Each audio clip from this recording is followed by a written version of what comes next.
How to edit travel videos with Filto. First of all, open the Filto app and tap the plus button to start a new project.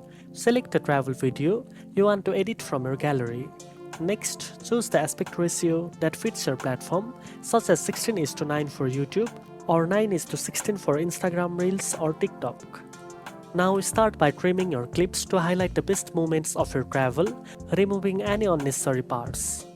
Then tap the filter section and explore aesthetic filters like vintage, cinematic, or warm tones to give your travel video a professional and beautiful look. After that, go to the Effects tab to add creative effects such as light leaks, retro vibes, or glitch effects to enhance the mood of your footage. Next, add music from Filto's built-in library or upload your own audio that matches the travel vibe.